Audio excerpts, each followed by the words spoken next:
Oh, good afternoon, buon pomeriggio, guten Abend, welcome back to Maverick Baking and welcome back to another chocolate review. Today we are getting Eastery. We are getting stuck into the chocolate that celebrates the death and revival of Jesus Christ in the form of a chocolate rabbit. Yes, today we are going to be talking about the Maltesers Orange Bunny. The Maltesers brand like to kind of throw at us, if you're, not familiar with the brand or outside of the UK, they like to throw at us one of these for the two gigantic Christian celebrations that we have in this country, whether we are religious or not.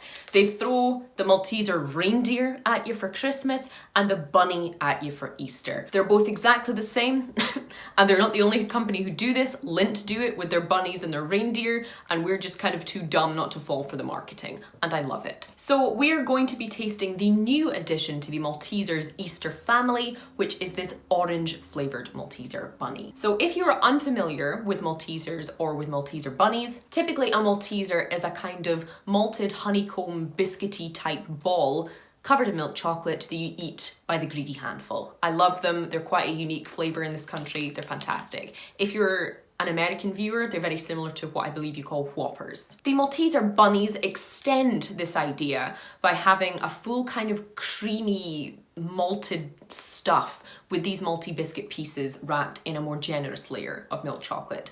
I love them. The malty flavour's great. They've got a good texture and they feel a bit kind of festive and seasonal, so I don't eat them all that much. I do enjoy them. So this is an extension of the kind of overwhelming trend of 2020 that saw just about every brand push out a new orange flavoured chocolate. We had a couple of offerings from Cadbury. I think there was an offering from Galaxy. They have now extended that to their Easter Bunny range. Unsurprising, probably not going to taste too different from what we expect, but we're here anyway, so thank you. Anyway, let's get into this bunny and see if it is worth your money. Poetry. So we open up our little bunny and this is what we see. We see a little kind of shiny, chubby bunny that is melting in my fingers because they never temper the chocolate very well, but it's cute. It doesn't have a face, so you don't have any kind of emotional damage when you bite into it. And to be honest, it doesn't smell that orangey. It just smells like a kind of regular Malteser product. So the chocolate itself isn't flavoured with orange. The filling is going to be flavoured with orange. So that's quite interesting. Maybe explains the lack of scent. But let's bite in and see what we're working with here before it completely melts in my fingers. It took a minute, but the orange is coming through now. A few comments. The first is just how soft that chocolate exterior is. It is quite common in kind of commercial chocolate that as soon as you have it in your hand, for any length of time, it just melts immediately. It's something that in more kind of high-end or craft chocolate circles, you don't really see the same thing happening. It's the quantity of that vegetable fat and the artificial fats that they add to the chocolate that causes it to have that real malleable texture sometimes, and also prevents it from having any discernible snap. It just kind of crumbles when you bite it, which is never particularly pleasant. Also, it's not really anything to do with the temperature. It is not warm in this room. There are clouds, it's like 12 degrees outside. I'm in northeast Scotland, so it's definitely not that making any difference. But as you can see, it is literally just melting away in my hands, which I always have to criticise. Textures on the inside though, just as to be expected and pleasant as usual. The filling offers a good blend of that kind of soft, creamy, sweet stuff that's punctuated with the crispy, sweet things, basically. In a regular Malteser bunny, you would find that to have that kind of nice vanilla malt flavour, but in this, obviously, it's very heavy with orange. The whole thing to eat is very soft, very creamy with just the right amount of crunch, but the orange flavour, as can happen in other kind of orange flavoured chocolate products, it does overwhelm everything. Now, you might be saying, Kelly, how could you possibly complain about an orange flavoured chocolate product tasting too much of orange? I know. When it comes to a Terry's chocolate orange, that's exactly what you're buying it for. It doesn't advertise itself as anything else, and the chocolate without it would be pretty crap, to be honest. But you get the whole novelty of the kind of orange flavoured chocolate and the orange shaped chocolate with the segments. I'm obsessed. I love it. Even though it's super, super trashy and doesn't have the best ethics behind it, I love a Terry's chocolate orange. The Cadbury's products, for example, that had the orange flavouring, though it was a nice significant orange flavour, it overwhelmed the Cadbury flavour.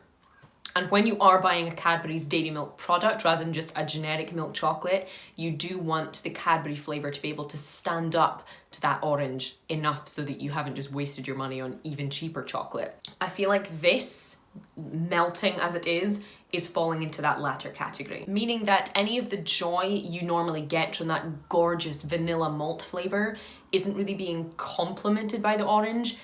It's being absolutely pillaged by the orange. But I'm gonna have to put the last of this in my mouth before it literally completely turns to liquid in my hand. Overall, it's not a terrible product. The texture is decent, even if the chocolate is of a terrible quality, and it does provide the texture you would expect from a Malteser Bunny. The problem is the flavour is just too much. If you're a chocolate orange fanatic and you love any kind of orange flavoured chocolate, you will probably enjoy this regardless. However, if you were buying this for the kind of Maltesers Bunny experience, don't be surprised if you're a little bit disappointed by the fact that all you can really taste and experience is the orange flavour. The malt element, the entire Malteser element is kind of dead, really. So I'm afraid on that basis, with the fact that the texture is about the only thing kind of holding it up and everything else being not entirely great, I'm gonna give this a 2 out of 5. Might seem a little bit harsh, but Maltesers have been in the game long enough to know that flavour needs to balance a bit more, in my opinion. However, if in your opinion this is entirely wrong, I want to know in the comments. Do let me know if you've tasted the Orange Malteser Bunny and if you think this is one that's kind of worth sticking around on shelves, or if it's just a late kind of player in the orange chocolate game that needs to just be substituted off immediately. If you guys enjoyed today's video, don't forget to drop it a little bit of a like on the way out, and if you would like to stick around for some more videos, do consider hitting the subscribe button because it would be delightful to see you again. In the meantime, that is all I have time for today, guys. Thank you so much as always for watching, and I will see you for the next one.